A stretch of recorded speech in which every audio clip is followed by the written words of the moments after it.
Everyone, welcome to PMS knowledge plus. तो देखिए students, आज हम क्या करेंगे, हम फीचर्स पढ़ेंगे डेमोक्रेसी के, क्योंकि हमने स्टार्ट किया हुआ है chapter number first, what is democracy, why democracy, political science का ये जो हमारा चैप्टर है बहुत ही ज़्यादा इंटरेस्टिंग चैप्टर है। हालांकि हमने इसका फर्स्ट पार्ट ऑलरेडी पिछली वीडियो में कवर कर लिया था, जिसमें हमने डेमोक्रेसी की एक फीचर के बारे में भी पढ़ लिया था और हमने पाकिस्तान की स्टोरी से देखा था कि पाकिस्तान की स्टोरी में क्या हुआ, क्या डेमोक्रेसी वहाँ पर आई या फिर मिलिट्री रूल आया था। तो आज फिर से एक बार उसी स्टोरी को मैं बताऊंगी ताकि आपको रिकॉल भी हो जाए और अच्छे से क्लियर हो। और मैंने एनिमेटेड फॉर्म में यहाँ पर आपको पढ़ाने की कोशिश की है ताकि आपको अलग अलग वॉइसेस में थोड़ा इंटरेस्ट बना रहे चैप्टर के अंदर। तो स्टार्ट करते हैं बच्चों, हम हमारी क्लिप होनी चाहिए। और डेमोक्रेसी के फीचर्स पढ़ना इसलिए ज़रूरी है क्योंकि हमें डेफिनेशन में तो ये बताया ही नहीं है कि कौन से रूलर रूल करते हैं, कौन से पीपल होते हैं जो इलेक्शन में पार्टिसिपेट करते हैं और किस टाइप की गवर्नमेंट फॉर्म होती है डेमोक्रेसी में। डेमोक्रेसी के फर्स्ट फीचर को समझने के लिए हम चलते हैं पाकिस्तान। वहाँ पे अक्टूबर 1999 में एक मिलिट्री का हेड था जिसका नाम था जनरल परवेज मुशर्रफ। इसने अपनी मिलिट्री की हेल्प से वहाँ के रूलर को फोर्सफुली हटा दिया और खुद को डिक्लेयर कर दिया कि मैं हूँ आज से यहाँ का चीफ एग्जीक्यूटिव। फिर बाद में इन्होंने बोला कि मैं हूँ यहाँ का प्रेसिडेंट। नेक्स्ट 5 ईयर भी यही प्रेसिडेंट बनना चाहते थे, लेकिन फिर भी एक रेफरेंडम हुआ पाकिस्तान में। रेफरेंडम बोले तो सभी लोगों ने वोट किया कि इसी को प्रेसिडेंट बनाना चाहिए या कोई और प्रेसिडेंट बनना चाहिए।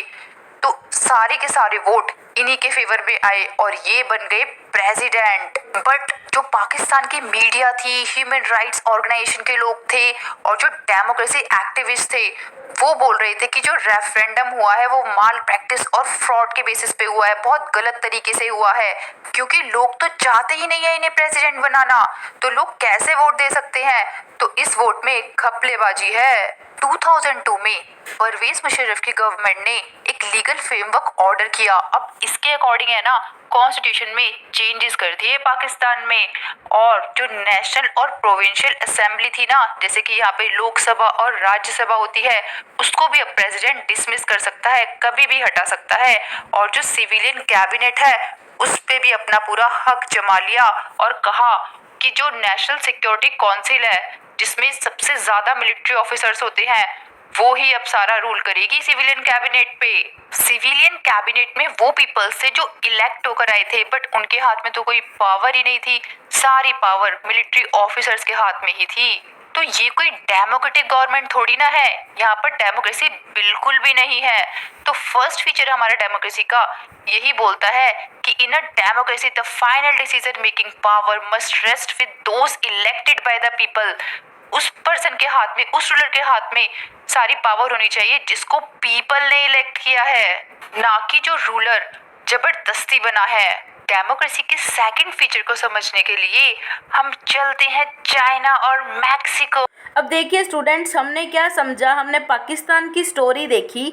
फिर पाकिस्तान में क्या था कि आराम से शांति और पीस इस्टेब्लिश था। उसके बाद क्या आया, वहाँ पर जनरल परवेज मुशर्रफ ने अपना मिलिट्री क्यूप किया, अपने मिलिट्री के दोस्तों के साथ, अपने मिलिट्री आर्मी के साथ उन्होंने क्या कर दिया, पाकिस्तान पर हमला कर दिया, जिसकी वजह से जो पाकिस्तान का प्रेजेंट रूलर था उसको हटा दिया गया, हटना पड़ा उसको फोर्सफुली।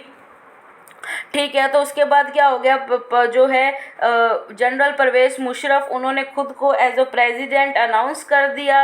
अब क्या है, जनरल परवेज मुशर्रफ को और भी ज़्यादा क्या करना था, वहाँ प्रेसिडेंट बने रहना था। तो उन्होंने रिफरेंडम करवाया 2000, कब करवाया था इसकी डेट नहीं आई, टेंशन मत लीजिए। 2002 में तो लीगल फ्रेमवर्क ऑर्डर इशू हुआ था। ठीक है, तो बच्चों क्या है कि अब जो रेफरेंडम करवाया गया, रेफरेंडम भी इनके टाइप से एक तरह का इलेक्शन ही हुआ, क्योंकि जिसमें जो है लोगों को अपने वोट देने थे, किसके थ्रू, यस या फिर नो बोलकर। जो भी जनरल के साथ में थे वो यस बोलेंगे और जो जनरल को प्रेसिडेंट नहीं बनाना चाहते वो क्या बोलेंगे, नो बोलेंगे।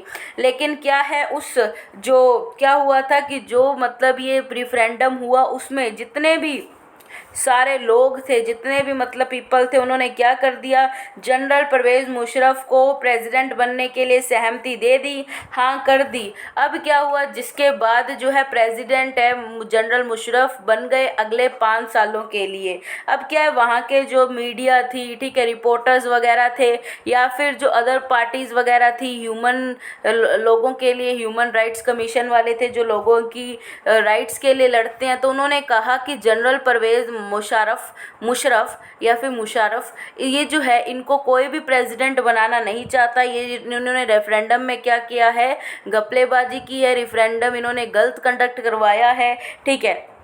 लेकिन फिर क्या है, 2002 में जो ये जनरल है, इन्होंने एक लीगल फ्रेमवर्क ऑर्डर इशू किया, जिसमें जो लेजिस्लेटिव असेंबली है, मतलब वो लोग जिनको लोगों ने, ऑर्डिनरी पीपल ने खुद सिलेक्ट किया है, खुद इलेक्ट किया है, उनको जो है जनरल परवेज़ मुशर्रफ कभी भी हटा सकते हैं। और एक नेशनल सिक्योरिटी काउंसिल जो बनी हुई थी, ठीक है, उसको किन्होंने हेड किया, आर्मी के लोगों ने, जिसकी वजह से पाकिस्तान पे पूरी तरह रूल किनका हो गया, मिलिट्री का हो गया। तो ये तो थी हमारी स्टोरी पाकिस्तान से रिलेटेड। अब क्या है, यहाँ से हमें एक डेमोक्रेसी की फीचर भी मिलती है कि डेमोक्रेसी में ऐसा नहीं है कि कोई भी चाहे रूलर बन जाए। डेमोक्रेसी में रूलर वही बनेगा जिसको जो है लोग खुद इलेक्ट करेंगे। कोई भी जो है जो रूलर नहीं बन सकता, ठीक है, जिसको लोग इलेक्ट करेंगे वही क्या है, रूलर माना जाएगा। तो ये जो सिस्टम है, ये कहाँ पर है, ये सिस्टम हुआ पाकिस्तान में। और पाकिस्तान की स्टोरी से हमें समझ आ गया कि कोई भी जो है खुद आकर नहीं कह सकता अब से मैं तुम्हारा रूलर हूँ। जिसको लोग चाहेंगे उसी को क्या करेंगे, इलेक्ट करेंगे। अब क्या है, अब हम किसी और स्टोरी के थ्रू समझेंगे कि और किस टाइप की जो डेमोक्रेसी जो है, डेमोक्रेसी की फीचर्स हैं, डेमोक्रेसी जो है क्यों इम्पोर्टेंट है, डेमोक्रेसी में क्या क्या चीज़ें आती हैं। हमने फर्स्ट फीचर पाकिस्तान की स्टोरी से देख ली। अब हम चलते हैं चाइना और मैक्सिको की तरफ। जब हमें पता चले कि वहाँ पर हमें किस टाइप की जो है डेमोक्रेसी उन्होंने फेस करवाई थी, किस टाइप का जो सिस्टम है तब एग्जिस्ट करता था। तो चलते हैं हम हमारी क्लिप की तरफ। इसी के सेकंड फीचर को समझने के लिए हम चलते हैं चाइना और मैक्सिको में। चाइना में एवरी 5 ईयर में इलेक्शन होते हैं पार्लियामेंट के, और यहाँ की पार्लियामेंट का नाम है योंग रैम नीम दाइबो दाओ हुई। ये नेम सुन के किट्टी बोलती है कि मैम क्या इस पार्लियामेंट का कोई और नाम नहीं है क्या, ये चाइनीज नेम तो मुझे समझ ही नहीं आ रहा। फिर मैंने बोला हाँ क्यों नहीं, चाइना में प्रेसिडेंट को अपॉइंट करने की पावर नेशनल पीपल्स कांग्रेस के हाथ में ही होती है। पार्लियामेंट बहुत पावरफुल होती है यहाँ पे। इस पार्लियामेंट में 3000 मेंबर आते हैं इलेक्टो के पूरे ऑल ओवर चाइना से, और कुछ मेंबर्स को तो आर्मी भी इलेक्ट करती है। और यहाँ पे चाइना में इंडिया जैसा रूल नहीं है कि डिफरेंट पार्टीज हो, जैसे इंडिया में अलग अलग होती है ना, बीजेपी हो गया, कांग्रेस हो गया। यहाँ पर ओनली सिंगल पार्टी होती है जिसका नाम है चाइनीज कम्युनिस्ट पार्टी। इसके अंदर ही छोटी छोटी पार्टी होती है, लेकिन एक सिंगल जो पार्टी होती है वो चाइनीज कम्युनिस्ट पार्टी ही है। और कोई भी पर्सन जो इलेक्शन के लिए खड़ा हो रहा है, जो कैंडिडेट खड़ा हो रहा है, उसको पहले अप्रूवल लेनी पड़ती है चाइनीज कम्युनिस्ट पार्टी से, या फिर जो चाइनीज कम्युनिस्ट पार्टी के मेंबर्स हैं, 8 स्मॉल पार्टीज हैं उसमें छोटी छोटी, वही पार्टिसिपेट ले पाती है। तो यहाँ पे हमेशा गवर्नमेंट कम्युनिस्ट पार्टी की ही बनती है। अब चलते हैं मैक्सिको 1930 में इंडिपेंडेंट हुआ था, आजाद हुआ था गुलामी से। और यहाँ पे एवरी 6 ईयर में प्रेसिडेंट को इलेक्ट किया जाता है। तब से यहाँ पर कोई डिक्टेटर रूल नहीं था। 2000 तक इलेक्शन में एक ही पार्टी जीतती आ रही थी यहाँ पर, जिसका नाम था PRI, institutional revolutionary party. PRI elections में जीतने के लिए डर्टी ट्रिक्स को अपनाती थी, जैसे कि गवर्नमेंट ऑफिस में जो एम्प्लॉय होते थे उनको बोला जाता था फोर्सफुली कि वो मीटिंग को अटेंड करें PRI की, और जो टीचर्स होते थे ना गवर्नमेंट स्कूल में, उनको बोला जाता था कि आप पेरेंट्स को बोलो कि वो PRI को ही वोट दें। और मीडिया में भी इनके गलत कामों को दिखाया नहीं जाता था, और जो ऑपोजिशन पॉलिटिकल पार्टीज होते थे ना, अगर वो इनको क्रिटिसाइज करते थे तो भी ये सब चीजें मीडिया में नहीं दिखाई जाती थी। और पोलिंग बूथ को लास्ट मोमेंट पे, एंड मोमेंट पे, लास्ट मिनट पे एक जगह से दूसरी जगह पे शिफ्ट कर दिया जाता था, जिससे कि लोगों को डिफिकल्टी होती थी वोट देने में। पीआरआई बहुत ज्यादा मनी खर्च करती थी इलेक्शन के कैंपेन के लिए। ये सुनने के बाद चिट्टी बोलती है कि मैम, ये पीआरआई तो एकदम छोटे भीम में जो कालिया आता है ना, उसकी तरह है। वो भी ऐसे ही डर्टी ट्रिक्स अपनाता था जीतने के लिए। वाह वाह, क्या बात। चिट्टी बेटा, तुम्हें तो मानना ही पड़ेगा। तो हमने अब देखिए स्टूडेंट्स, हमने टू पार्टीज़ के बारे में पढ़ा। किस किस पार्टी के बारे में पढ़ा? हमने चाइना के बारे में पढ़ा और मैक्सिको के बारे में पढ़ा।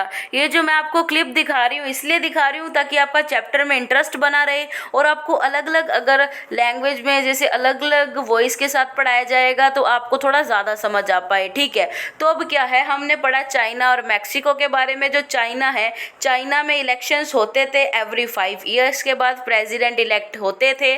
अब यहाँ पर जैसे हमारे इंडिया में अलग अलग पार्टीज़ है, बीजेपी, कांग्रेस, आम आदमी पार्टी यानी कि आप, इस तरह चाइना में पार्टीज़ नहीं होती थी। वहाँ पर सिर्फ एक ही सिंगल पार्टी है, सीसीपी, मतलब चाइनीज़ कम्युनिस्ट पार्टी। ये जो पार्टी है इसके पास हर टाइप का क्या होता है, फ्रीडम था, और जो है इसके खिलाफ कोई भी पार्टी जो है चाइना में खड़ी नहीं हो सकती। ठीक है, और सीसीपी के अंडर में ही आती हैं 8 और अदर्स पार्टीज़, मतलब स्मॉल पार्टीज़। मतलब क्या है कि कोई भी इस पार्टी के अलावा खड़ा नहीं हो सकता, इस पार्टी के अगेंस्ट खड़ा नहीं हो सकता। अब बात हमारे पास ये आ जाती है कि अगर कोई खड़ा होगा भी तो क्या होगा, उसको परमिशन लेनी पड़ेगी सीसीपी से कि हम क्या करें, इलेक्शन में खड़े हो जाएं। तो ये क्या था, कहने को ही सिर्फ डेमोक्रेटिक कंट्री थी, लेकिन इसमें डेमोक्रेसी नहीं थी, इंडिया वाला सिस्टम नहीं अप्लाइड था।